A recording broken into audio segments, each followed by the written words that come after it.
Annie Miles did not cry when she picked up her little brother and ran.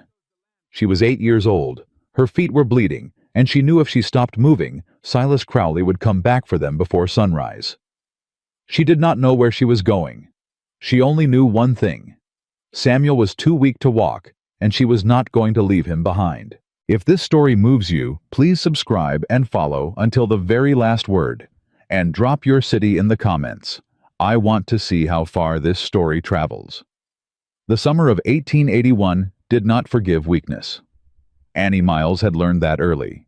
She had learned it the way children in hard country always learn things, not from a book, not from a teacher, but from watching the adults around her do terrible things and call it survival. She was 8 years old and she was already tired in a way that had nothing to do with sleep. She carried Samuel against her chest for the first half-mile. He was 4 and he had stopped being heavy to her weeks ago, not because he'd grown lighter, but because she'd grown harder. His legs hung loose. His head rested against her collarbone. He had not spoken since morning, and Annie had stopped trying to make him talk. Talking used energy.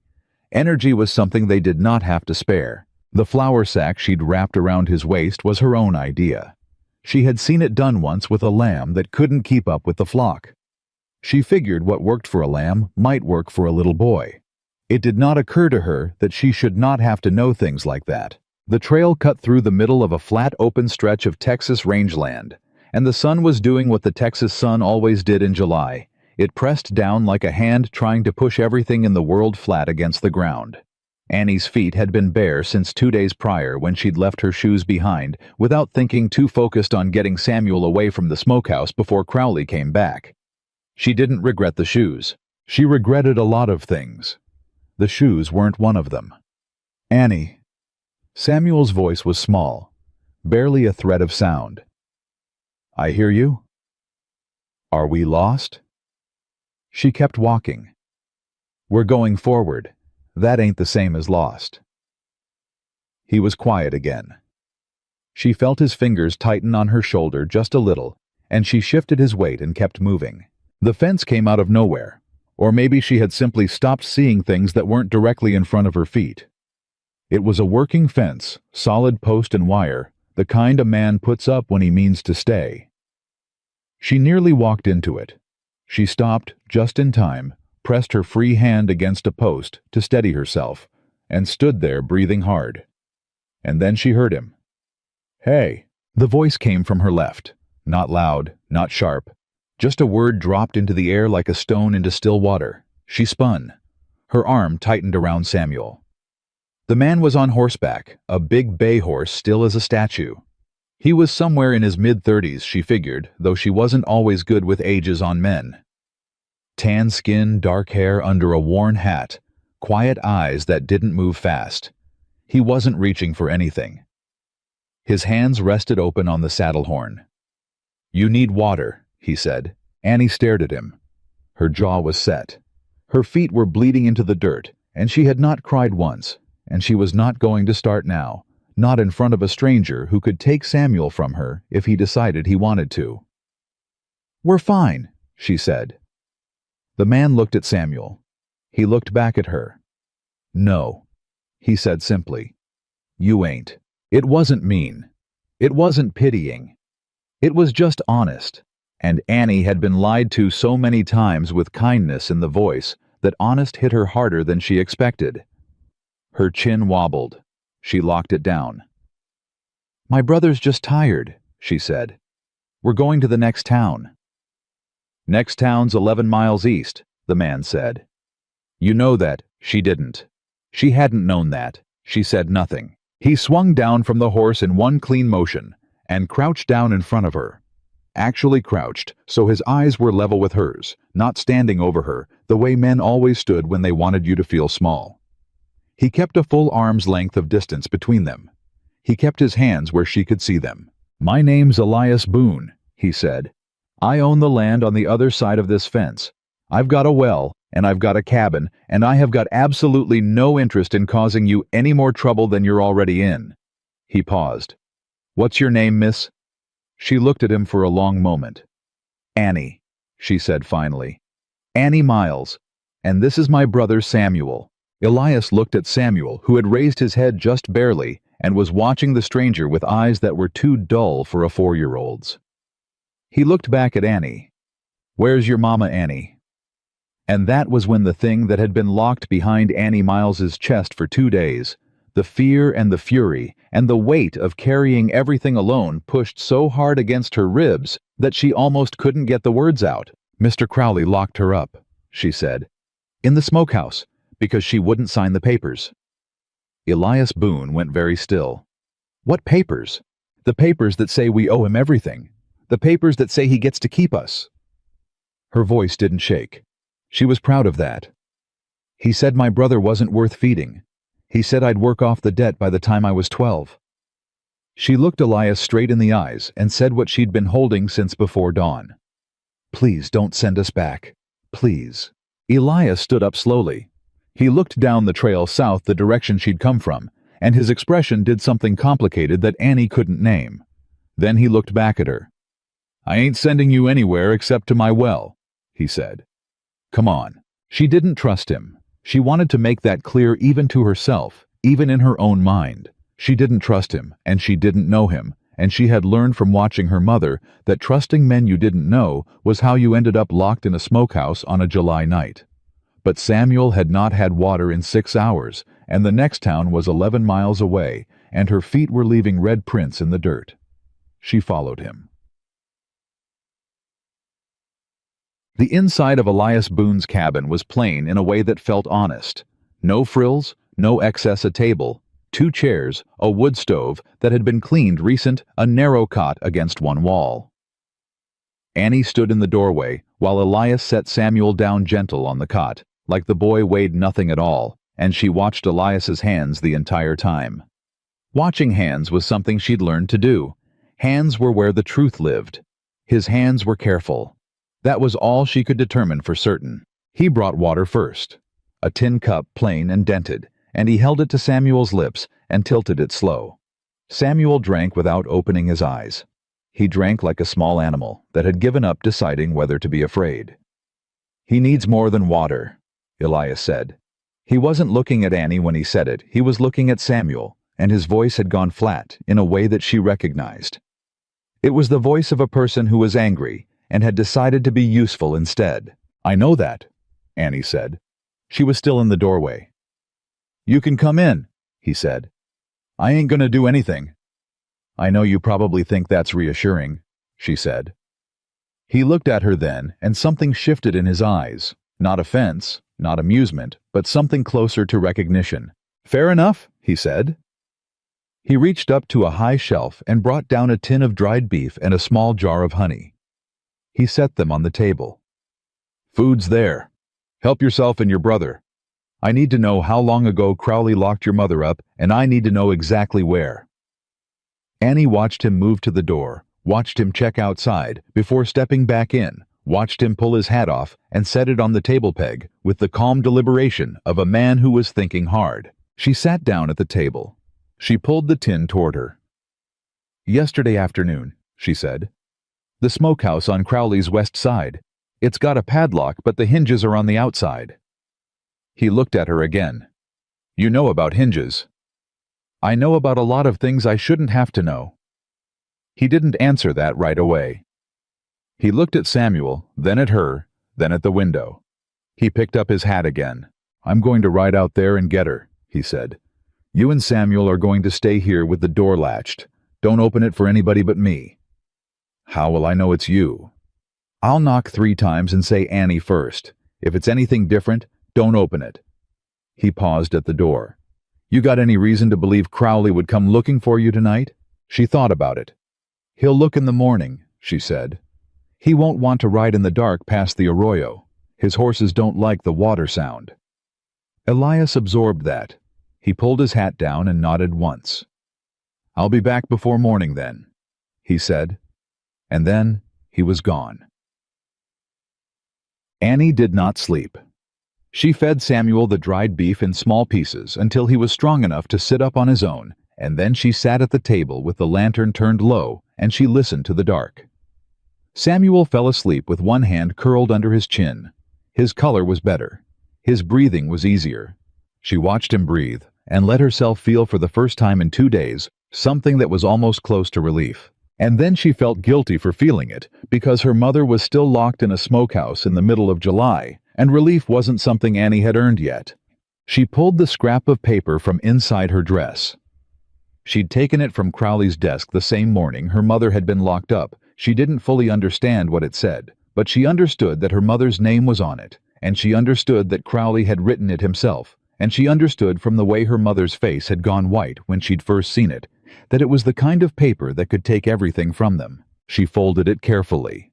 She put it back against her chest. She would know what to do with it when the time came. She didn't know how she knew that. She just did.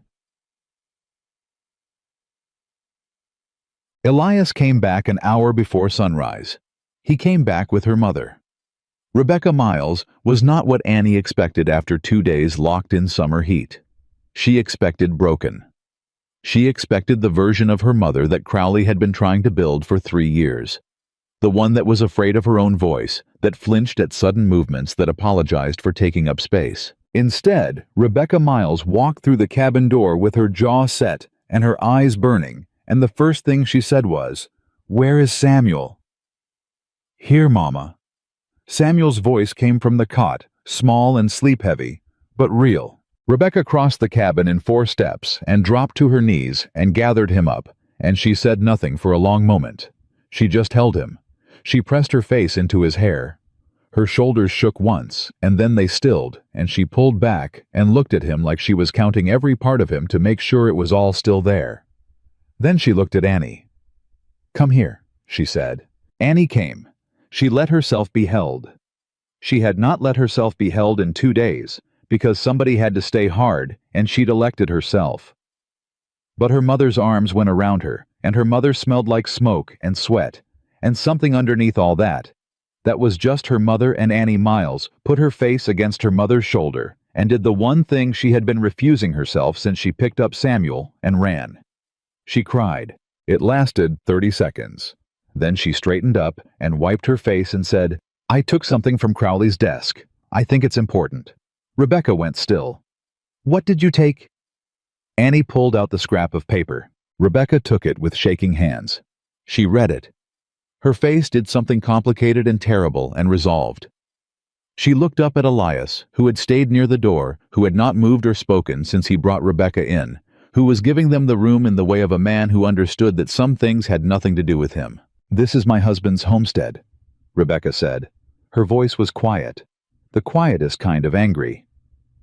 Crowley didn't just want the children. He forged this debt to take the land too. Elias looked at the paper from across the room.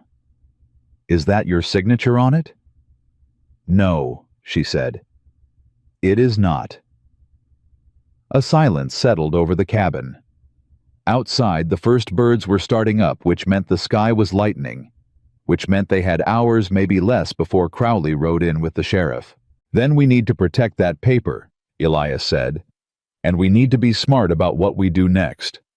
He looked at Rebecca directly, not at the paper, not at the door, at her. "I ain't going to tell you what to do, ma'am. I want to be clear about that. But I can tell you what I know, and I can tell you that you don't have to figure this out alone, not tonight." Rebecca Miles looked at him for a long moment. She had learned across 3 years of Silas Crowley to read men quickly and read them accurate. She looked at this man who had ridden in the dark for her children, without being asked, who had crouched down to speak to her daughter eye to eye, who was standing near the door, instead of in the center of the room, who had his hat in his hands. She looked at him, and she decided. "All right," she said. "Tell me what you know." And in the small cabin, with the first gray light beginning to show at the window, and Samuel asleep on the cot, and Annie sitting straight-backed at the table with the scrap of paper held safe in her fist, Rebecca Miles listened, and Elias Boone talked. And the thing that Silas Crowley had not counted on, had never counted on.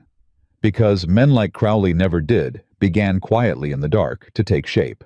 Elias told her everything he knew about Silas Crowley in the time it took the sky to go from black to gray. He told her that Crowley had been acquiring land in the county for 4 years, and that every acquisition followed the same pattern, a debt that appeared from nowhere, a signature that didn't match a judge who asked no questions.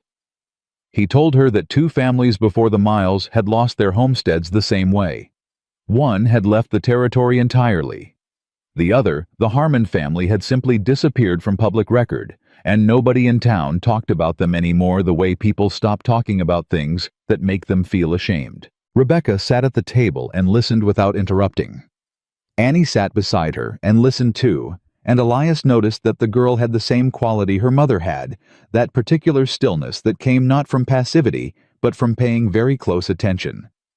"You knew all this," Rebecca said when he finished, "and you didn't do anything."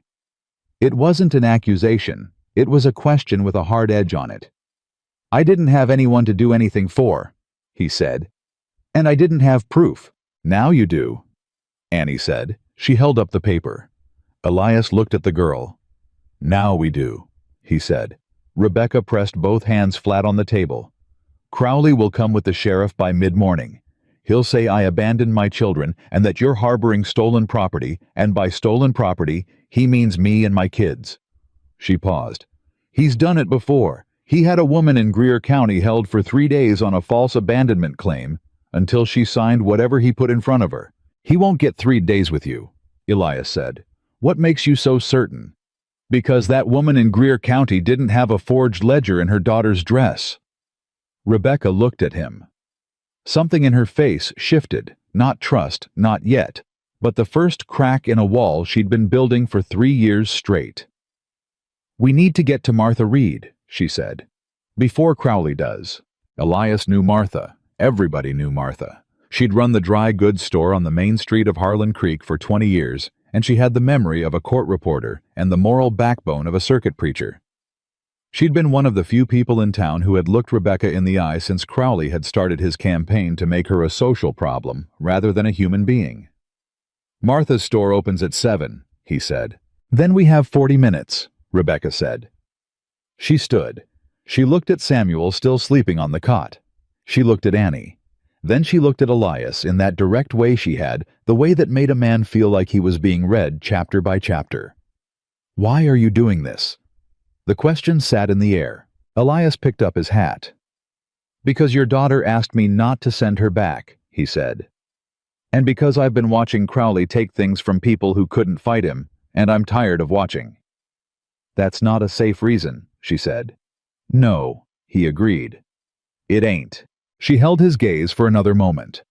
Then she turned and gently touched Samuel's shoulder. The boy stirred, blinked, and looked up at her with the disoriented expression of a child who had woken up in a place his body remembered as safe before his mind caught up. "Mama," he said. "Right here," she said. "We're going on a walk, Bug. Can you walk for me?" Samuel nodded. He always nodded for her. Even half asleep and still weak, he always tried for her, and that small fact hit Elias somewhere in the chest that he hadn't expected. He looked away. He checked the door. Gee, Martha Reed was already unlocking her store when they came down the side road. She turned at the sound of footsteps, saw Rebecca, and her expression did something immediate and unguarded relief, followed fast by alarm, followed by the particular expression of a woman who had suspected the worst, and was grieving that she'd been right. "Rebecca Miles," she said. "Lord in heaven, what happened to your arms?" Rebecca had marks on both wrists from the rope Crowley had used to secure the smokehouse door from inside. She'd said nothing about them. She pulled her sleeves down now reflexively. "I need to tell you something, Martha," she said. "And I need you to hear all of it before you say anything." Martha looked at Elias. She looked at Annie, who was holding Samuel's hand, with the grip of someone who had decided she was not letting go of him again for any reason whatsoever. She looked back at Rebecca. "Come inside," she said. Rebecca talked for 15 minutes without stopping. She laid out 3 years of Crowley's control the way he'd arrived after her husband Thomas died, offering to help with the land management, inserting himself slowly until his name was on papers it had no business being on. The way he'd made himself indispensable to people in town, so that when he began saying things about Rebecca, that she was unstable, that she couldn't manage her children, that her grief had made her irrational, Those people believed him because they owed him, and it was easier to believe a creditor than to question him. Martha listened with her hands folded on the counter and her jaw tight. "He forged the debt note," Rebecca said. She laid Annie's paper on the counter. "This is my husband's handwriting imitated, badly.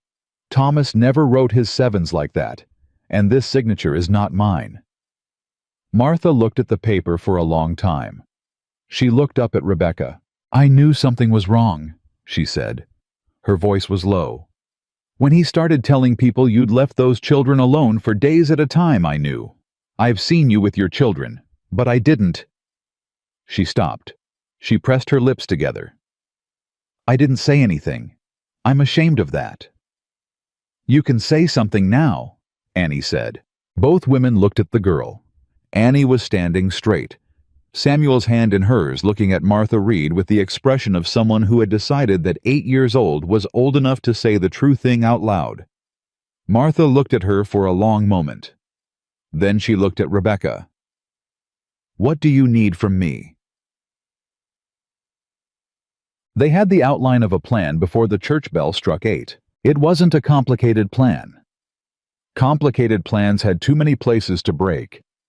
What they had was this: Martha would go to the 3 women she trusted most in Harlan Creek and tell them to come to the courthouse square at noon. Not to do anything, just to be there with their eyes open because something was going to happen and witnesses mattered.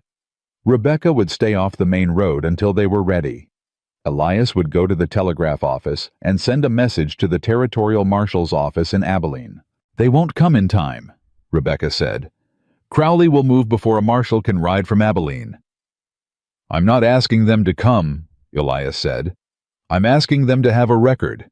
If Crowley does something to you in front of witnesses on a day we've already telegraphed the marshal's office, it becomes a federal matter before sundown." Rebecca absorbed this.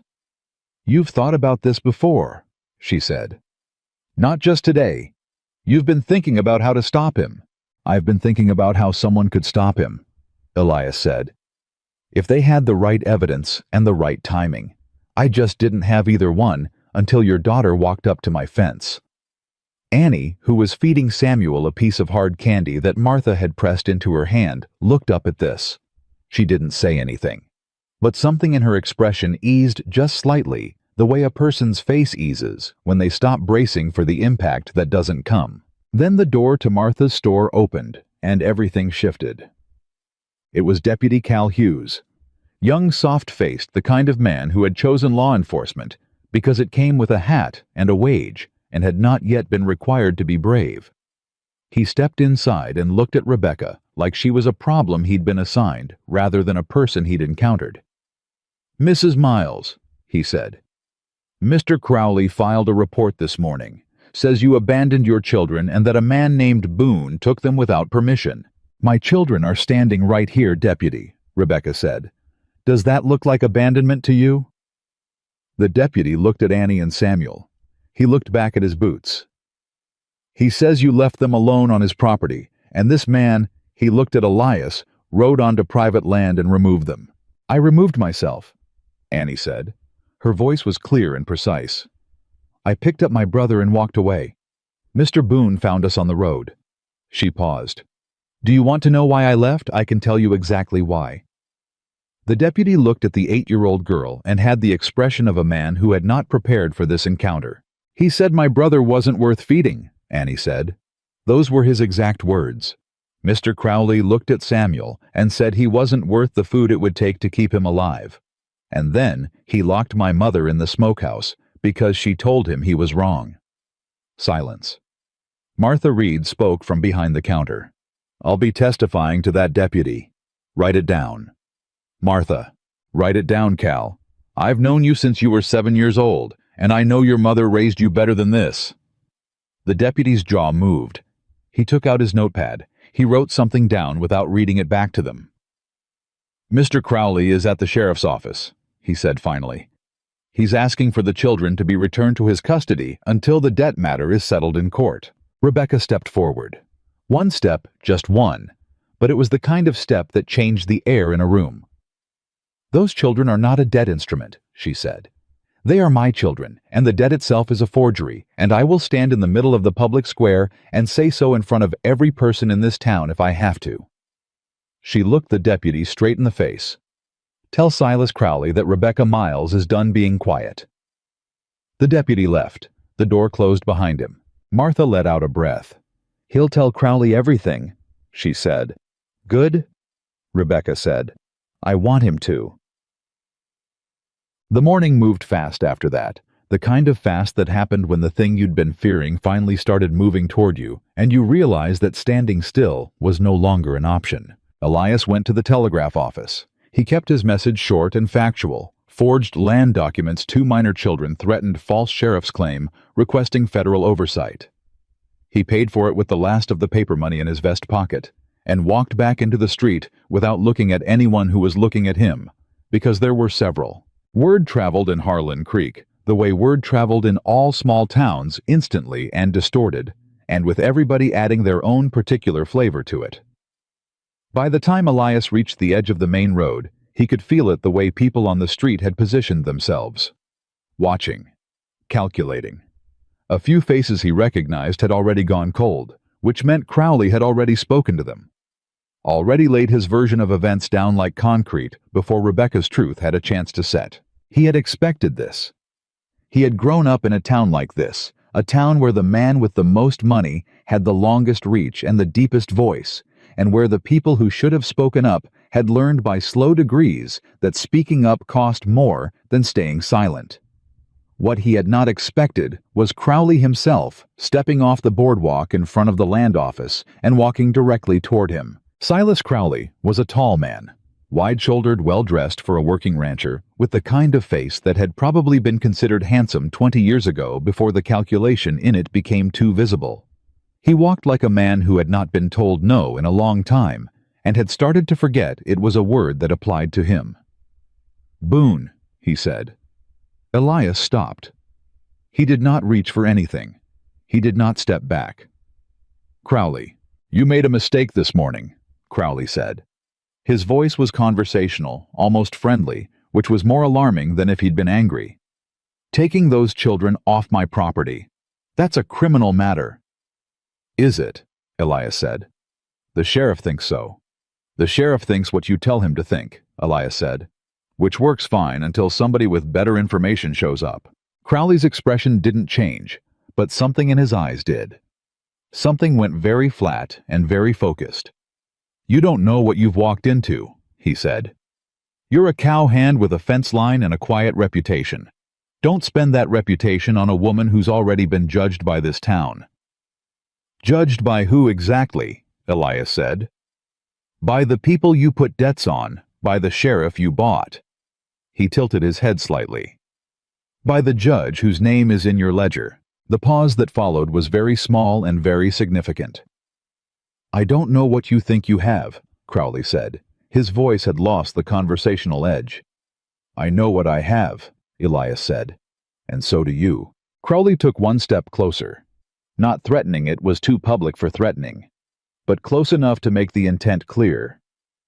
"That woman and those children have got nowhere to go in this county that I can't reach," he said quietly. "You think you're protecting them. You're just making it worse." Elias looked at him. He looked at the man who had told a 4-year-old boy he wasn't worth feeding. He looked at the man who had locked a woman in a smokehouse in July and called it legal process. "I reckon we'll find out," he said. He stepped around Crowley and kept walking. He found Rebecca behind Martha's store where she'd stayed out of sight with the children. She knew immediately from his face that something had happened. "Crowley," she said, not a question. "He came to me directly," Elias said, "which means he's moving faster than I expected. He knows we have something on him, and he's trying to assess how much." "What did you tell him?" "Enough to rattle him." He looked at Annie, then back at Rebecca. "We need to talk about the ledger." "The paper I have isn't the ledger," Rebecca said. "It's one page, a fragment." "I know. The ledger's in his ranch office." He paused. "We need the full ledger. That one page proves your debt is forged. The full ledger proves what he's been doing for 4 years to every family in this valley. Rebecca went still. "You want to go into his office." "I want to have what we need before we stand in front of a judge," he said, "because that page alone Crowley will say it's stolen, manufactured your word against his. But the full ledger in his own hand with every forged signature and every stolen land claim going back 4 years is something a territorial marshal can act on." Rebecca was quiet for a moment. She looked at Martha, who had come to the back door of the store and was listening. "When?" Rebecca said. "Tonight," Elias said. "There's a storm coming in from the north. His men won't ride patrol in a hard storm." "You've watched his property." "I've been watching Crowley for 2 years," Elias said.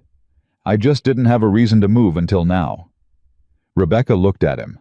That reading look, the one that went through a man's stated words and checked what was underneath them. "You've been waiting," she said slowly. "You've been building toward this." "I've been hoping someone would come along who could finish it," he said.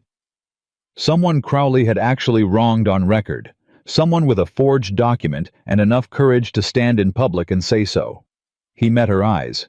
"Your children walked up to my fence, Mrs. Miles. I didn't manufacture that." Something moved in Rebecca's face. It wasn't trust fully. She had learned what full trust cost. But it was close enough to trust that the distinction barely mattered. "All right," she said for the second time that day. "Tell me the plan." The afternoon was the hardest part.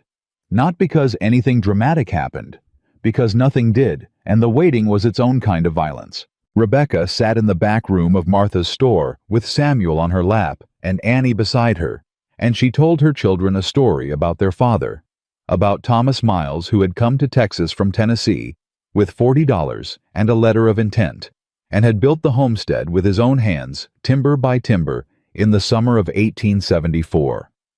Who had planted the cottonwood by the east fence because he said shade was a gift you planted for people who came after you. Who had died of a fever in the winter of 1879 and left his family a piece of land that was worth something and a deed that was clean and legal, and had never not once mentioned the name Silas Crowley. Annie listened with her hands folded. Samuel fell asleep during the part about the cottonwood. "Mama," Annie said when the story was done, "are we going to be okay?" Rebecca was quiet for a moment. "Yes," she said. "You don't know that." "No," Rebecca admitted. "But I'm going to act like I do, because the other option is giving up, and I have decided I'm not going to do that anymore." She looked at her daughter. "I was quiet for too long. I let him make me small because I thought small was safe. It wasn't. Small just made it easier for him to take things."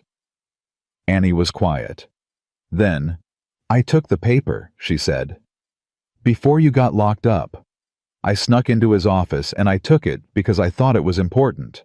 Rebecca looked at her daughter, at this 8-year-old girl who had stolen evidence from a corrupt rancher's desk, who had carried her brother 11 miles, who had looked a stranger in the face and asked not to be sent back, who had spoken to a deputy with the calm precision of someone 3 times her age. "I know you did," Rebecca said. "I know. Are you angry?" "I am so proud of you," Rebecca said, "that I don't have the right words for it." Annie leaned into her mother's side. Outside in the direction of Crowley's ranch, the sky had begun to darken. The storm was coming.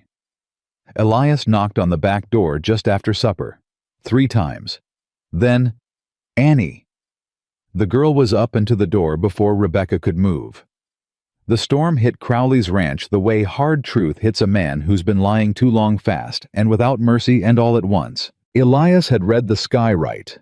The rain started an hour after dark, not the slow kind that eases in and gives you time to prepare, but the driving kind that came down in flat sheets and turned the ground to mud before you'd finished pulling on your boots.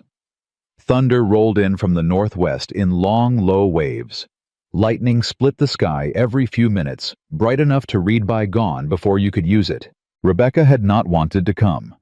That had been the argument that nearly undid the whole plan. "You stay with the children," Elias said. "Martha's watching them. You don't need to be there." "I need to be there," she said. "It's Crowley's property. If we're caught having me there or not, there doesn't change what he does to you," she said. "And I need to see it."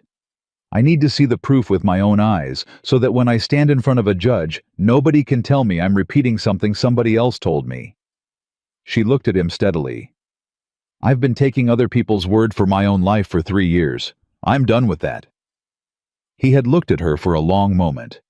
Then he had handed her the extra oilskin without another word. Martha had taken the children to the room above her store. Annie had held Samuel's hand and looked at her mother in the doorway with an expression that was not fear, but something adjacent to it, the look of a girl who understood exactly what was at stake and had decided to trust the adults around her to handle it, which was perhaps the bravest thing she'd done yet. "3 knocks," Annie said. "Then your name." "3 knocks," Rebecca confirmed. "Then my name." She followed Elias into the dark. They came in from the east side of Crowley's ranch on foot, moving along the fence line where the ground was lower and the noise of the storm covered the sound of movement. Elias went first. Rebecca stayed a half step behind and to his left, and she moved well quiet, deliberate, with the economy of motion that came from years of working a homestead alone. He had not expected that. He kept noticing things about her that he had not expected, and he kept filing them away without examining them too closely, because this was not the moment for that. The ranch house was dark on the east side. 2 lights burned on the west, the bunkhouse where Crowley's men were riding out the storm. The main house had 1 lamp in the front room, which meant Crowley was there awake, which meant they needed to move through the office without making a sound. The office was accessed from a side door off the main building. Elias had been inside it once 2 years ago, when Crowley had invited half the county ranchers to a meeting about water rights and served whiskey and talked about community while simultaneously laying the groundwork for owning everything that community depended on. He had memorized the layout the way he memorized all things that might one day matter without appearing to, without letting Crowley see him do it. The lock on the side door was a standard pin tumbler. Elias had the door open in 40 seconds. Rebecca stepped inside after him and pulled the door closed against the rain. The office was black. Elias moved by memory. He kept his hand just above the desk surface without touching it, orienting himself, then reached for the lamp he'd seen on the desk 2 years ago. His fingers found the base. He struck a match, cupped the flame, turned the wick low. The light caught Rebecca's face, focused, intent, utterly without fear, in a way that had nothing to do with not being afraid, and everything to do with having made a decision. "Ledger," Elias said quietly. She was already moving to the filing cabinet. She'd asked him exactly where it was during the planning, and she'd listened the way she always listened, completely storing everything for later use. She pulled the second drawer. Her fingers walked the files, then stopped. She pulled out a thick, leather-bound ledger and set it on the desk. They opened it together. The first page was dated 4 years back, January 1877. Rebecca read it fast, her finger moving down the columns without touching the page. Elias watched her face. He watched the moment she understood what she was looking at. Not just her own case, not just the forged debt note Annie had stolen, but the full architecture of what Crowley had built. Name after name after name. Debt amounts that appeared from nowhere. Land values transferred. Signatures that didn't match. A judge's initials in the margin repeated so many times they'd become almost decorative. "The Harmon family," she said. Her voice was barely a breath. "They didn't leave. He took their land in February of 1878, and the note says they were relocated." She looked up. "Elias, what does relocated mean in Crowley's ledger?"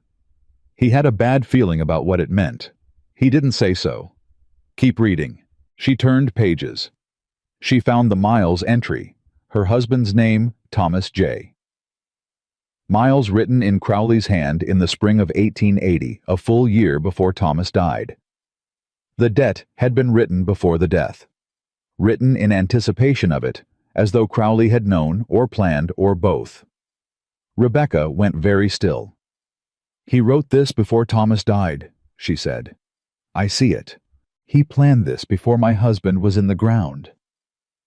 Her voice was quiet in the way that a rope goes quiet right before it goes taut. "He had this ready. He was waiting." "Rebecca," "How did Thomas die?" she said, and her voice broke on the last word, not from grief, but from the specific terrible realization of someone who has just looked at a familiar thing and seen it for the first time differently. "He had a fever. He died in 3 days. He was 41 years old, and he died in 3 days from a fever in the middle of winter, and I never—" She pressed her hand flat on the page. "I never questioned it. I never once questioned it. Elias did not tell her she should have. He did not tell her it wasn't her fault. He said nothing, because this was the moment when words cost more than silence, and he understood that."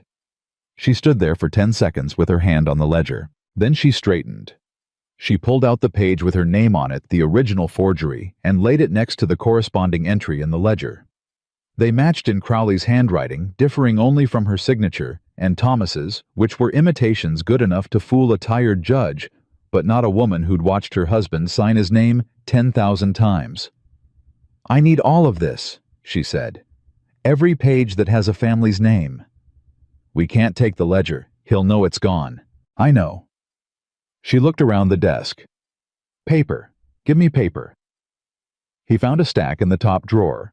She sat down and began copying. Her handwriting was fast and clean. She'd been a schoolteacher before Thomas. He remembered her mentioning it, and the hand of a schoolteacher didn't forget its precision. She copied the key entries, the dates, the figures, the judge's initials. She copied the Harmon entry in full. She copied the entry about Thomas. Elias stood at the door, listening. 6 minutes passed. 7. She said, "I've got it." He turned. She was folding the papers with the efficiency of someone who had already decided exactly where they'd be kept and exactly what they'd be used for. Then the floor above them creaked. They both heard it. Both went still. Footsteps. Slow. Moving toward the stairs. Elias turned the lamp down without touching the flame, just reduced the wick until the light was almost nothing. A dim reddish glow barely enough to see by. Rebecca was already on her feet, papers inside her coat against her chest, not making a sound. The footsteps reached the bottom of the stairs. Paused. A door opened. Not the office door, the kitchen adjacent to the hall. The sound of a cup being set down. Water being poured. Neither of them breathed. The footsteps returned to the stairs. Paused again at the landing, and in the pause Elias heard what he hadn't heard before, a second set of steps, lighter, coming from down the hall. "You're up late," Crowley's voice. From the hallway, maybe 20 feet from the office door. "Couldn't sleep." A voice Elias didn't recognize. Male. Not one of his regular hands. "The Boone situation is handled," Crowley said. "I need you in town by 6. Sheriff's going to bring the children over in the morning, and I want you there when the papers get signed." "What if the woman fights it?" A pause. "She won't," Crowley said. "She's got nowhere to go and no one left to go to. By tomorrow afternoon it's done." The second man said something too low to hear. Crowley laughed, a short, flat sound with no warmth in it, and then the footsteps moved away. A door closed. The house went quiet. Rebecca's hand found Elias's arm in the dark. Not for comfort, for communication. Her grip said now. He opened the side door. Rain hit them immediately, cold and hard. They moved along the fence line faster than they'd come, not running, but close to it.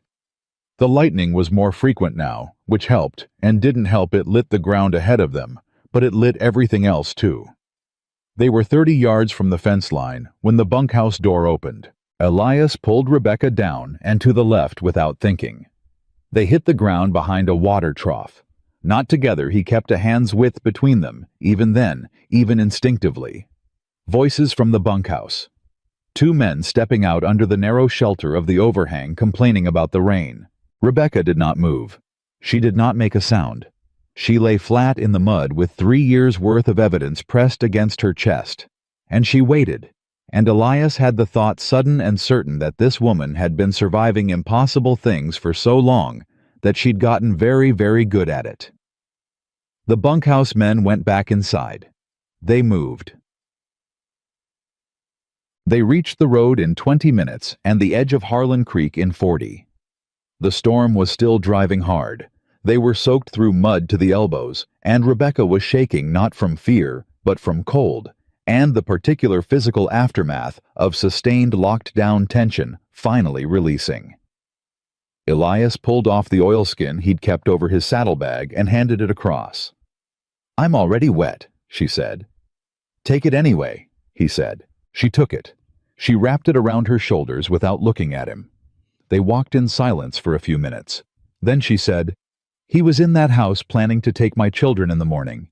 He was standing 20 feet from where we were, and he thought it was already done." "It's not done," Elias said. "No," she agreed. "It's not." She paused. "He said you had been handled. What does that mean?" "It means he's talked to someone about me," Elias said. "Probably the sheriff. Maybe somebody else." He thought for a moment. "It means I shouldn't be the one standing in front of the judge tomorrow." She looked at him. "You should be the one standing there," he said. "You and Martha and whoever Martha's brought. The evidence stands on its own. It doesn't need me in front of it. But it does need you." He met her eyes. "Can you do that?" She was quiet for a moment. "After tonight," she said, "I can do anything." They reached Martha's store and came in through the back. Martha was awake. She was sitting at the back table with a lamp and a cup of tea that had gone cold, and she stood the moment she saw them. "God above," she said. "You got it." Rebecca pulled the papers from inside her coat. They were damp at the edges, but the writing was intact, clear, every word legible. She spread them on the table. Martha leaned over them. Her finger moved down the names. She reached the Harmon entry. She stopped. "Ben Harmon," she said quietly. "He came to me in the spring of '78. He was asking about lawyers. I told him I didn't know any in the county who weren't tied to Crowley." She looked up. Her voice had gone hollow. "I told him his best option was to settle." She pressed her lips together. "He left the county 2 months later. I always assumed he'd found somewhere better to go." The three of them stood around the table. "He hadn't found anywhere better," Rebecca said. "No," Martha said. "He hadn't." She straightened. Her expression had moved through grief and landed somewhere firm and decided. "What time is the marshal's office going to get your telegraph?" "First thing this morning," Elias said. "If they ride hard, they could be here by late afternoon." "Then we need to hold Crowley in public until late afternoon," Martha said. "We need to make it so that whatever he does it in front of every person in this town." "He's going to come with the sheriff," Rebecca said. "He's going to try to take the children before anyone can stop him." "He can try," Martha said. She turned and picked up her lamp. "I've got 4 women in this town who've been waiting for a reason to stand up. I'm going to go wake them up right now." She moved toward the door. "Martha," Rebecca said. The older woman paused. "Thank you," Rebecca said. Martha turned. She looked at Rebecca, at this woman who had been made small for 3 years by a man with more money than conscience, and she said, "Don't thank me. I should have done this 2 years ago." She opened the door. "Get some sleep. Tomorrow you're going to need every piece of yourself." She went out into the rain. Rebecca stood at the table with the papers in front of her. Elias stood across from her. The lamp between them threw equal light in both directions. "The entry about Thomas," she said. "The date." "I know. He was planning it while Thomas was still alive." She looked down at the papers. "I don't know what that means yet. I don't know if I can prove it means what I think it means. But I'm going to find out." "One thing at a time," Elias said. She looked up at him. "You said that like a man who has learned it the hard way." "I have," he said. A pause. Outside, the rain was beginning to soften, not stopping, but losing its fury the way storms did when they'd said what they came to say. "Your wife," Rebecca said. It wasn't quite a question. Elias was quiet for a moment. "Fever," he said. 1876. We'd been in Texas 8 months. "I'm sorry," she said. And she meant it in the particular way of someone who had also sat with that specific loss and understood its specific weight. "I know," he said. And he meant that too. They stood in the lamplight on opposite sides of the table, with the evidence of Crowley's crimes spread between them and the rain going quiet outside, and neither of them moved, and neither of them needed to, because some things don't require movement to be understood. Then Samuel cried out from upstairs, a small, sleep-frightened sound, and Rebecca moved immediately, the moment breaking clean. Elias picked up the papers and folded them careful. He tucked them inside his vest against his own chest where they'd be dry. He stayed downstairs. He did not sleep. He sat at the table and listened to the rain finish its business with the Texas night. And he thought about the entry dated before Thomas Miles had died. And he thought about what kind of man plans a widow before she exists. And he thought about what tomorrow would require from every single one of them. At some point, Annie came downstairs. She didn't say anything. She just sat down across from him at the table, folded her hands the way her mother folded her hands, and looked at him with those eyes that had already seen too much. "Are we going to win?" she said. Elias looked at the girl who had started all of this by walking up to his fence and asking not to be sent back. "I think so," he said. "You think so?" she repeated. "That's not the same as yes." "No," he agreed. "It ain't." He looked at her steadily.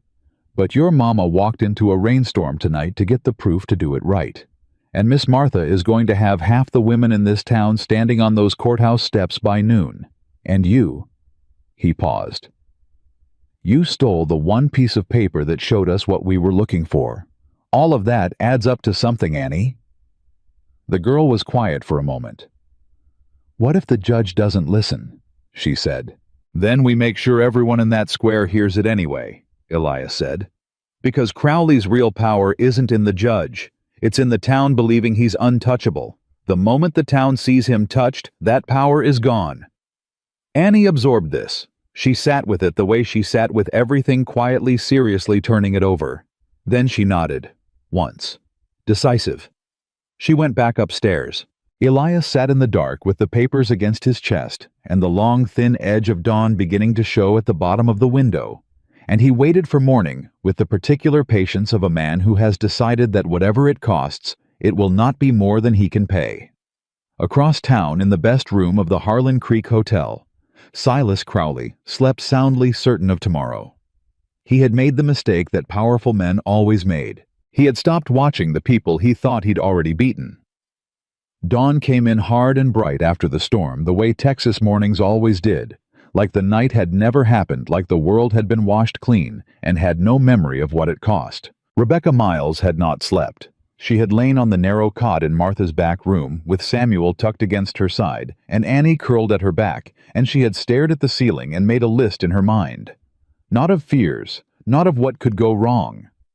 A list of what she knew to be true, stated plainly, one fact after another, because facts were the only thing Crowley had never been able to take from her, no matter how hard he tried. Fact, the debt was forged. Fact, her husband's name had been written into Crowley's ledger before Thomas Miles was in the ground. Fact, her daughter had walked 11 miles on bleeding feet and had not broken. Fact, she herself had gone into a man's office in the middle of a rainstorm and had come out with the proof. She lay there, and she said these things to herself quietly, like a woman counting her money before a hard purchase, making sure she had enough. She did. She had enough.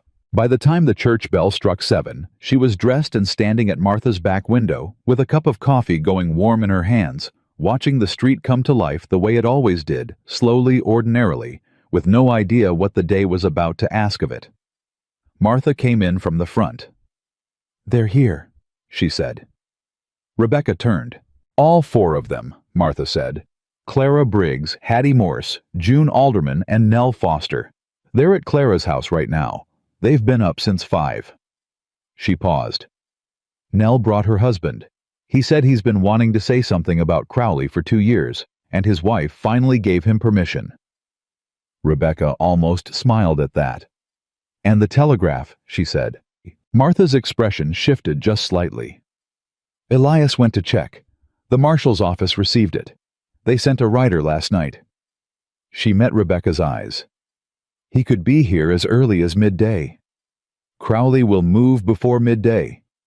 "I know," Martha said. "Which is why we need to be on those steps first." Elias came through the back door at 7:30. He had changed into dry clothes, and his face had the particular quality of someone who had processed the night's events and arrived at the other side of them with a clear head and a decided mind. He set his hat on the peg and looked at Rebecca. "Crowley's at the sheriff's office," he said. "He's been there since 6. The deputy who came to Martha's store yesterday, Hughes, he's been in and out twice already. Whatever Crowley's planning, he's moving it forward." "He wants the children before the marshal arrives," Rebecca said. "Yes." "Then we don't give him the opportunity." She set down her coffee cup. "We go to the courthouse steps now, all of us, before he can set up the story he wants to tell." Elias looked at her. "If we go now, we go without the marshal, without federal backing. It'll just be us, Martha, and 4 townswomen against the sheriff and whoever Crowley's brought." "5 townswomen," Rebecca said. "And 1 husband." She looked at him steadily.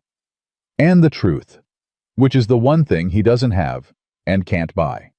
She paused. "I am done waiting for men with authority to come rescue me, Elias. I have the evidence. I have witnesses. I am going to stand on those steps, and I am going to say what happened, and this town is going to hear it, whether it wants to or not." Elias held her gaze. He did not argue. He picked up his hat. "All right," he said. "Let's go." Annie heard them from upstairs. She was already awake. She had been awake for an hour, lying beside Samuel and listening to the adult voices below with the focused attention of a child who had learned that adults' conversations contained the information that actually mattered. She heard her mother say she was done waiting. She heard Elias say all right.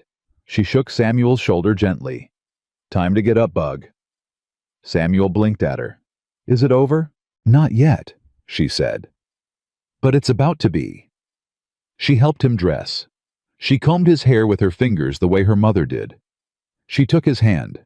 When she came downstairs, her mother looked at her for a long moment, at this girl who had started everything, who had carried her brother and stolen the evidence, and looked a corrupt deputy in the eye and spoken with perfect clarity. Rebecca reached out and touched Annie's face with one hand. She didn't say anything. She didn't need to. Annie squeezed her mother's hand and let go.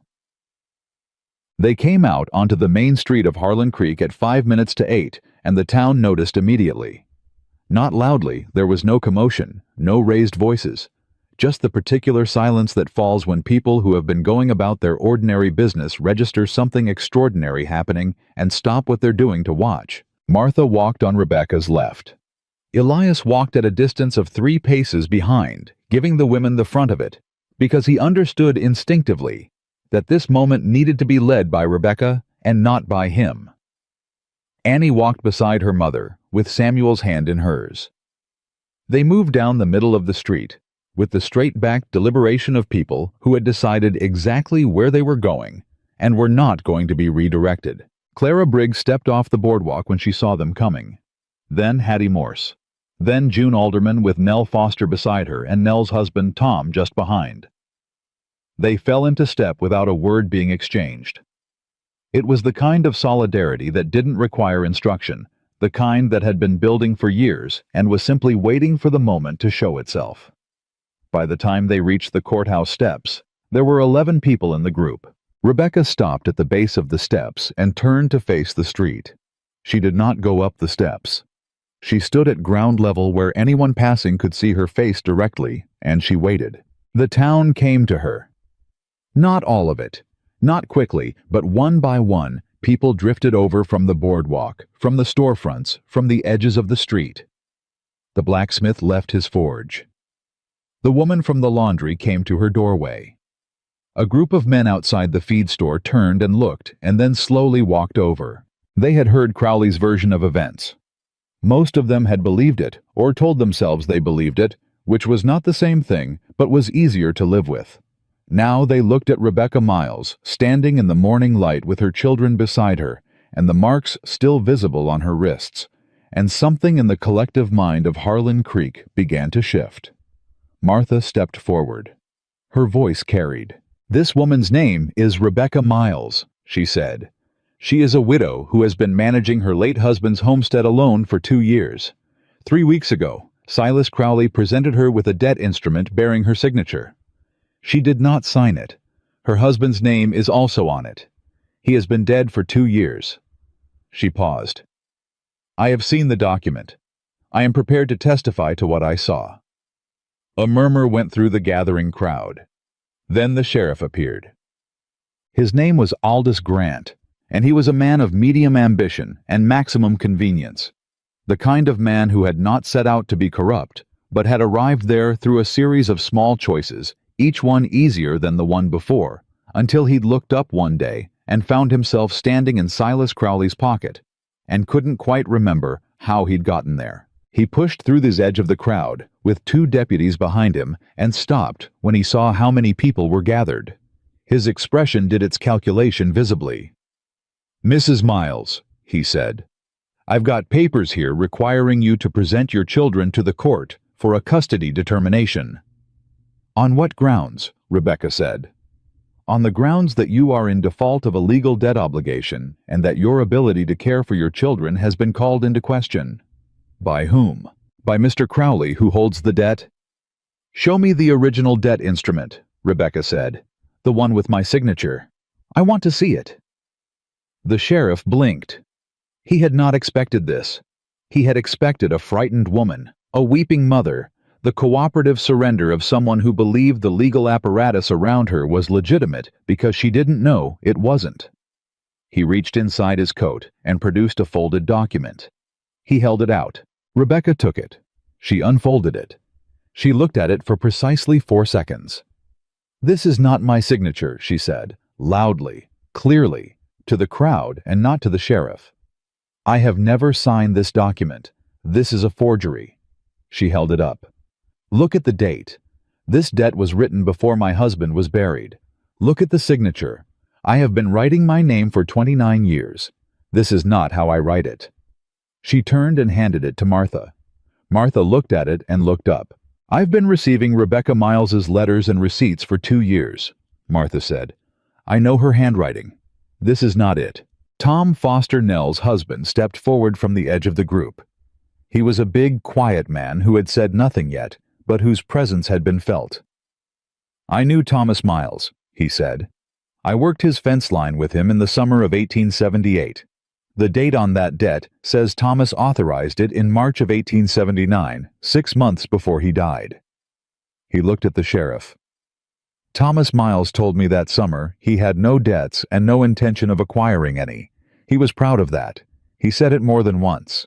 The crowd was very quiet now. The sheriff looked around him. He looked at the faces. Not all of them sympathetic, not all of them converted, but all of them watching, all of them listening, all of them remembering what they saw and heard. The mathematics of the situation were changing in front of him, and he was not fast enough to stop it. Then Silas Crowley arrived. He came from the direction of the land office with 2 men beside him and the particular stride of someone who had been informed of an inconvenient situation and had decided to resolve it by force of personality.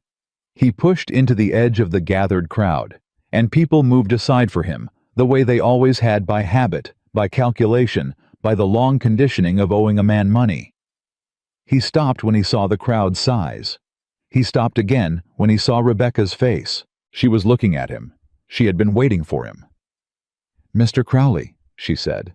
Her voice was even and clear and absolutely without hesitation. "I have your ledger entries. I have your forged debt instruments. I have 3 years of documented coercion recorded in your own handwriting." She looked at him across the gathered townspeople. "And I want to know in front of every person standing here when exactly you decided that my husband was going to die." The silence that followed was the loudest thing Harlan Creek had ever heard. Crowley's face went through 3 expressions in 2 seconds. The first was shock. The second was calculation. The third was the cold, flat mask of a man deciding to attack. "Sheriff," he said, "arrest her. Defamation. Slander." The sheriff did not move. "Sheriff," Crowley said again, sharper. "On what evidence?" a voice said from the back of the crowd. People turned. It was June Alderman's husband, who hadn't been part of the original group, who had simply walked over from the hardware store when he saw the gathering. He was asking a genuine question in the tone of a man who had decided he wanted an actual answer. "On the evidence that she held up a document and said it was forged," June's husband said. "That's not defamation. That's a claim." He looked at the sheriff. "If the document's legitimate, it'll survive scrutiny. If it won't survive scrutiny, we ought to know that." He looked around at the people near him. "Oughtn't we?" A murmur of assent moved through the crowd. Not unanimous, not thunderous, but real. The kind of sound a town makes when it's deciding which direction its conscience is going to face. Crowley turned to the sheriff. "Do your job," he said low and hard. The sheriff looked at Crowley. He looked at the crowd. He looked at Rebecca standing at the base of the courthouse steps with her children beside her, and the evidence in her hands, and 11 people around her, and an entire town watching. He made a choice. It wasn't a brave choice. It was a calculating choice, and the calculation had simply changed. But sometimes that was enough. "I'm going to need to see the original documents from both parties," he said. "Before any custody determination is made." He looked at Crowley. "That means today's proceeding is postponed pending review." Crowley's jaw tightened. "You work for me," he said, quiet enough that only the people directly around him could hear. "I work for this county," the sheriff said. It was probably the most honest thing he'd said in 2 years, and the effort of it showed on his face. Crowley looked at the crowd. He looked at Rebecca. He looked at Elias Boone, who had said nothing this entire time, who had stood 3 paces back with his arms loose at his sides, and his eyes steady, and his entire posture communicating that he was prepared to stand there all day if necessary. Crowley looked at him for a long moment. "You don't know what you've done," he said. "I think I do," Elias said. "Mandant." The wait for the marshal was the second hardest thing Rebecca had done in 3 years, after the first hardest thing, which was getting up every morning for those 3 years, and continuing. She sat on the courthouse steps with Samuel in her lap, and Annie pressed against her side. And the crowd around them thinned slowly as people drifted back to their ordinary business, changed in ways they might not fully understand until later. Martha sat beside her. Elias sat on the step below his back to them facing the street. Clara Briggs brought water. Hattie Morse brought biscuits from her kitchen still warm. Tom Foster stood at the edge of the steps and didn't leave, and his wife Nell stood beside him, and neither of them explained why they were staying, and nobody asked them to. Samuel ate 2 biscuits and fell asleep against Rebecca's arm. Annie watched the street. "He's still out there," she said. "Crowley. He went into the hotel, but he didn't leave town." "I know," Rebecca said. "He's waiting to see if the marshal actually comes." "So are we?" Rebecca said. Annie was quiet. Then, "What if they can't prove the thing about Papa? The date in the ledger?" Rebecca looked down at her daughter. She had been thinking about this since she'd seen that entry, the date written before her husband's death. The neat planned handwriting of a man who had been certain enough of the future to write it down in advance. She didn't know yet what she could prove. She knew what she believed. "One thing at a time," she said.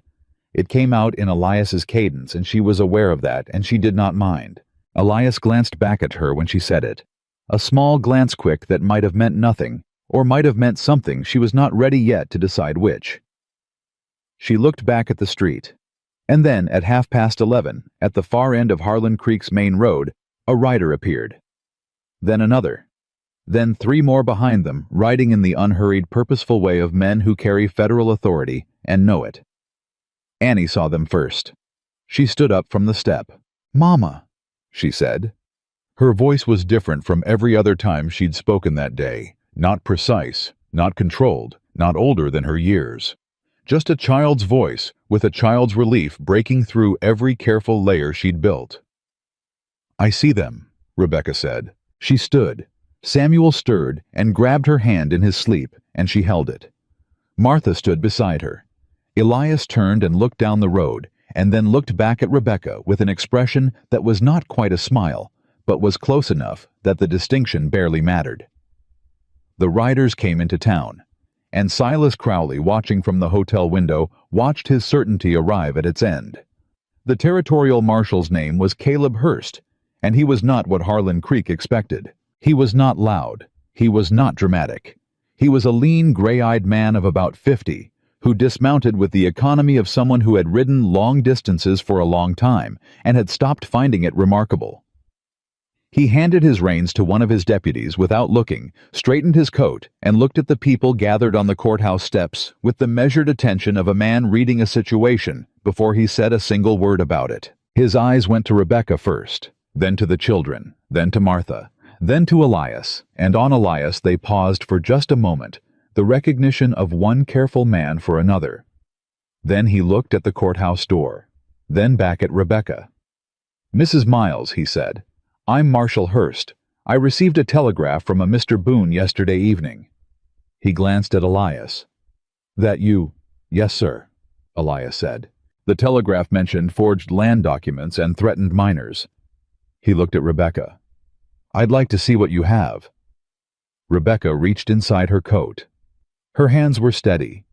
She had kept those papers dry through a rainstorm, and a night of waiting, and 2 hours on courthouse steps, and she held them out now with the composure of a woman who had decided somewhere between the smokehouse and this moment that she was done apologizing for taking up space. Hurst took the papers. He read them without expression. He turned pages. He stopped at the entry dated before Thomas Miles died. He read it a second time. He looked up. "Where's the original ledger?" he said. "Crowley's ranch office," Elias said. "West side of the main building, second drawer of the filing cabinet left side." Hurst looked at him. "You've been in that office." "I have," Elias said. He did not elaborate. Hurst looked back at the papers. He folded them with care and placed them inside his own coat. Then he turned to one of his deputies. "Ride to Crowley's ranch," he said. "Don't announce yourself. Secure the office and bring me the ledger and anything else in that filing cabinet. Don't let anyone in or out until I get there." He looked at the deputy until the deputy nodded and rode. Then he looked at Rebecca again. "Where is Silas Crowley right now?" "Hotel," Annie said. She had been standing quietly beside her mother holding Samuel's hand, but her voice came out clear and immediate because she had been tracking Crowley's location for the past 2 hours, and she knew precisely where he was. Hurst looked at the 8-year-old girl. Something shifted in his gray eyes, not surprise exactly, but a recognition of the specific kind of person he was looking at. "Thank you, miss," he said. Annie nodded, like it was nothing. Like she hadn't been awake for 36 hours carrying the weight of her family's survival on a frame that was still growing. Crowley came out of the hotel himself. He didn't wait to be summoned. That was the thing about men like Silas Crowley. They had enough intelligence to recognize when the ground was shifting, and their instinct was always to move toward the threat, rather than away from it, to control the narrative before someone else did. He came out with his hat straight and his shoulders back and the expression of a man who had been unjustly inconvenienced by lesser people and intended to say so. He stopped when he saw the marshal's badge, just for a second, just long enough for everyone watching to see it. Then he kept walking. "Marshal," he said. "Silas Crowley. I own the Double C Ranch and approximately 40% of the productive land in this county. I assume you've been contacted by some parties with a grievance." "I've been contacted by a grievance," Hurst said. "I'm looking at the evidence now. I have a deputy at your ranch office securing your records." The pause that followed was very small and very significant. The pause of a man whose internal structure has just received information it wasn't built to receive. "You don't have a warrant," Crowley said. "I have federal authority and probable cause," Hurst said. He said it the way a man states a fact about weather. No heat, no threat, just information. Which supersedes county jurisdiction when the crime involves fraudulent land claims and the endangerment of minors. He looked at Crowley with those gray eyes. "Do you want to tell me about the ledger entries, or would you prefer to wait until I've read the whole thing myself?" Crowley looked at the marshal. He looked at the crowd because there was still a crowd, people who had drifted back when the riders came in. People who had told themselves they were just passing by, but had not actually left. He looked at Rebecca on the courthouse steps.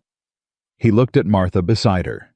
He looked at Tom Foster and his wife and Clara Briggs, and all the ordinary faces of Harlan Creek that had been his audience for 4 years, and were now watching him from the wrong side of the story. He made one more calculation. Rebecca saw it happen on his face, the pivot from attack to procedure, from aggression to delay. "I'll be speaking with my lawyer," he said. "That's your right," Hearst said. "Don't leave town." The next 3 hours were the hardest kind of waiting, the kind where the outcome was close enough to feel, but not yet certain enough to hold. Rebecca sat inside the courthouse with the children, while Hearst's remaining deputies stood at the door. Martha brought food at noon that nobody ate much of. Samuel fell asleep again, which was the best thing he could have done, because sleep was still what he needed most, and he was still young enough to be able to find it in the middle of chaos. Annie did not sleep. She sat beside her mother and watched the door. "Are you scared?" Samuel had asked just before he drifted off. "No," Annie said. "You look scared." "I look like I'm paying attention," she said. "That's different." Samuel had accepted this and closed his eyes. Rebecca watched her daughter and thought about all the ways she had failed to protect her, all the mornings she had sent Annie to the kitchen to make breakfast, because she was too hollowed out by fear to get up herself, all the times Annie had learned things she shouldn't have had to learn, because Rebecca had been too small to stand between her children and the world's sharpness. She thought about the flour sack, the 11 miles, the desk in Crowley's office. "Annie," she said. The girl looked at her. "When this is over," Rebecca said, "I need you to know something." "What?" "You saved us," Rebecca said. "Not me, not Mr. Boone, not Martha." She held her daughter's eyes. "You picked up your brother and you walked. You took that paper. You knocked on a stranger's fence post and asked for the right thing." Her voice was steady because she had decided it would be. "I spent 3 years trying to keep us small enough that Crowley wouldn't bother crushing us. You decided to be big. You were 8 years old, and you were braver than I was." Annie was quiet for a long moment. Something moved through her face, the particular emotion of a child receiving words they have been starving for without knowing it. "You came into the rain," Annie said. "You went into his office." "Because you showed me how," Rebecca said. Annie leaned into her mother's shoulder. Not the controlled, watchful posture she'd held for days, just a child leaning into her mother and her mother's arm going around her, and both of them sitting in the quiet courthouse with the summer light coming through the window, and Samuel breathing slow beside them. Elias was outside. Rebecca knew because she could see his shadow through the frosted glass of the door, standing steady, not pacing, not leaving. Just there. She had been thinking about that, about the quality of his presence. About a man who crouched down to speak to an 8-year-old eye to eye, who handed over an oilskin in the rain without making it mean anything, who had stayed downstairs all night with the evidence pressed to his chest so she could sleep, who had stepped back at the courthouse steps so she could stand at the front of it. She had known men who helped in order to own. She had known men who protected in order to possess. She had been very carefully learning the difference for 3 years, and the difference mattered more than anything. She thought about what she'd said to Annie, about being brave enough to ask for the right thing. She thought about the cottonwood Thomas had planted, about the homestead that was still hers, about the fact that she had a life to rebuild and that rebuilding it alone was possible but not required. She was not ready to say any of this out loud yet. She filed it carefully for later. Hearst's deputy came back from the ranch at 2 in the afternoon. He had the ledger. Rebecca heard the commotion from inside and was at the door before Elias could knock. She came out into the afternoon light and looked at Hearst, who was standing at the base of the steps, holding the ledger open, his deputy beside him. "It matches your copies precisely," Hearst said. He looked up at her. "All of it. Every entry you copied is in here verbatim." He paused. "Including the entry dated before your husband's death." His voice shifted, even still professional, but something underneath it had hardened. "There are also entries here for a man named Benjamin Harmon, and a family named Castillo, and entries going back 4 years that suggest this has been operating as an organized land fraud scheme." He looked at her directly. "Mrs. Miles, I want you to understand what this means. This is federal territory now. This is not a county debt dispute. This is a federal crime." Rebecca held his gaze. "What about Thomas?" she said. "The date in the ledger." Hearst was quiet for a moment. "I can't tell you today what that date means in terms of what happened to your husband," he said.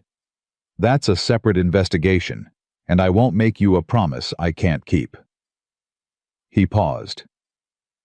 "What I can tell you is that it will be investigated. I will personally ensure that." It was not the answer she had wanted. It was an honest answer, and she respected that more. "All right," she said. Silas Crowley was arrested at 3:14 in the afternoon on the main street of Harlan Creek, in front of approximately 40 people with his lawyer standing beside him and still talking. The lawyer stopped talking when Hearst read the charges aloud.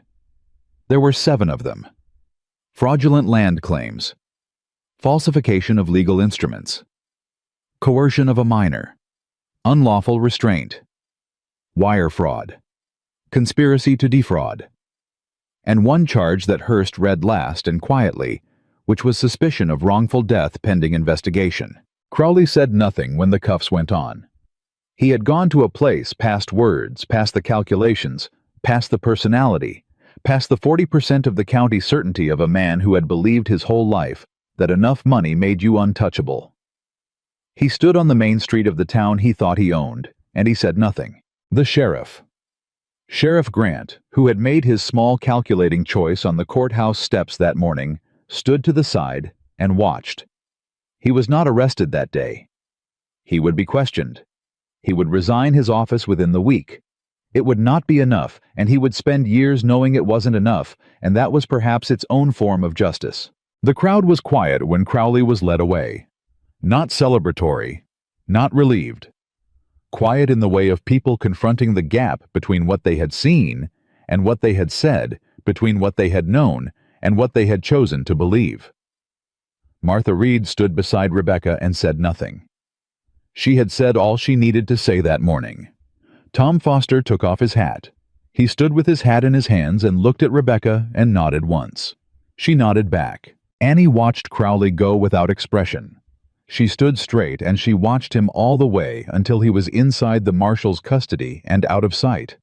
And then she looked up at her mother. "Is it done?" she said. "The arrest is done," Rebecca said. "The rest will take time." "But we're safe." Rebecca looked down at her daughter, at this girl who had carried everything for 2 days and had not once let herself ask the question she'd just asked, because asking it meant admitting you needed the answer. "We're safe," Rebecca said. Annie nodded. That decisive nod she had, the one that meant she had received information and was filing it in the permanent record. Then she sat down on the courthouse steps and put her face in her hands and cried. Not the controlled 30 seconds she'd allowed herself in the cabin. The real thing. The full weight of 2 days of absolute terror finally releasing through the only exit available to it. Her shoulders shook, her breath came ragged. She made no attempt to stop it, and no attempt to hide it. Rebecca sat beside her. She put both arms around her daughter and held on. Samuel, who had come out to stand beside Elias on the steps, watched his sister cry for a moment. Then he walked over and sat on her other side and patted her back with the methodical seriousness of a 4-year-old who had decided this was the job available to him and he was going to do it well. Elias found Rebecca, an hour later, standing alone at the far end of the courthouse steps. The crowd had gone. Hearst's deputies were securing Crowley's paperwork with the county clerk. Martha had taken the children inside for water and shade. He stood a respectful distance from her without speaking. She spoke first. "He's going to ask," she said. "Hearst, about Thomas. He's going to dig into how my husband died, and I'm going to have to decide whether I want to know what he finds." "Do you?" Elias said. She was quiet for a long moment. "Yes," she said. "Even if it's terrible, even if I can't do anything about it now." She looked down at her hands. Thomas deserves to have someone ask the question. He deserves to have somebody refuse to let it go unmarked. She paused. He was a good man. He planted a cottonwood tree for people who came after him. Her voice caught once briefly and then steadied. He deserved better than what he got. "He did," Elias said. She looked at him. That direct look. "I'm going to rebuild the homestead," she said. "It's mine. It was always mine. I'm going to go back and plant the kitchen garden and fix the east fence and do all the things I stopped doing when Crowley made me feel like it wasn't worth the effort."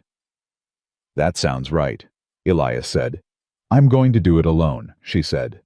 "I need to do it alone for a while. I need to remember that I can." "I understand that," he said. She looked at him for a moment. "Your fence line is 3 miles from my east boundary," she said. "It is," he agreed. "That's close enough to ask for help when I need it," she said, "and far enough to be my own." He held her gaze. "It is," he said again. And this time it meant something different, and they both knew it, and neither of them needed to say so. 2 weeks later, Annie Miles stopped hiding food under the floorboards. She had been doing it since the first winter after her father died, squirreling away hard biscuits and dried corn, a small secret store against the possibility that one day the food simply wouldn't be there. She had done it so automatically that she'd stopped thinking of it as fear, and had started thinking of it as just a thing she did the way you wore shoes or latched the door. She found the cash one morning while sweeping and stood looking at it for a long time. Then she picked it up and put it back in the pantry. All of it, in the proper place with the rest of the food where it was meant to be. She didn't tell her mother, she just did it, and then she went outside and stood in the morning light and felt the difference. Small, quiet interior of a person who has stopped bracing for the worst and has not yet decided what to do with the extra space. Samuel had started laughing again, not just smiling, laughing the unguarded, helpless kind that 4-year-olds produce when something strikes them as genuinely funny, which happened to Samuel approximately 40 times a day. He had laughed at a grasshopper that morning. He had laughed at the sound the well rope made. He had laughed at something Annie said that wasn't even that funny, and his laugh had been so whole and so ordinary that Rebecca had stood at the kitchen door and listened to it with the particular expression of a woman memorizing a sound. Elias came by on a Thursday with lumber for the east fence. He didn't ask. He showed up with the lumber in his wagon and said he had extra from a project that hadn't needed as much as he'd ordered, and Rebecca stood in the doorway and looked at him and the lumber and said, "You want coffee?" "If it's no trouble," he said. "It's no trouble," she said. He came inside. Samuel showed him the grasshopper he'd caught and kept in a jar. Elias examined it with complete seriousness and offered the opinion that it was one of the finer grasshoppers he had personally seen, which caused Samuel to laugh again in that helpless, total way. Annie watched from the corner of the room. She watched Elias listen to Samuel without looking at her mother, and she watched her mother pour 2 cups of coffee without looking at Elias, and she watched both of them not looking at each other, with the careful, patient quality of 2 people building something slow. She picked up her broom. She went back to sweeping. Outside on the east side of the homestead, where Thomas Miles had planted it 10 years ago, in a summer that had been dry and hard, and full of hope. The cottonwood stood in the July morning, with its leaves moving in the small, constant wind. Rebecca had planted sunflowers along the south side of the cabin door. She'd done it the first morning back, before she fixed the fence, before she even unpacked, and they were coming up now, green and straight, and reaching upward with the particular stubbornness of things that have been given good ground and intend to use it. There are men who build power by making others small. There are men who mistake fear for respect and compliance for love, who write other people's futures in their own handwriting and call it law. There are whole towns that learn to look away, because looking costs something, and the cost feels too high until the day someone stops looking away and makes it impossible for anyone to pretend they didn't see. Rebecca Miles had been made small for 3 years. She had let it happen not because she was weak, but because she was trying to protect her children in the only way she knew, and because the machinery of a corrupt place is very good at convincing you that the walls are load-bearing when they are not. It was her daughter who showed her the walls could come down. An 8-year-old girl with bleeding feet and a stolen piece of paper, and the absolute refusal to accept that her brother wasn't worth feeding. It was a quiet cowboy with a fence line and a long memory who showed her that help and ownership were not the same thing. And it was Rebecca herself standing on courthouse steps in the morning light with her children beside her, and 3 years of truth finally given a voice, who showed Harlan Creek that some debts are not financial at all. They are the debt a community owes to the people it failed to protect. And they come due whether you are ready to pay them or not.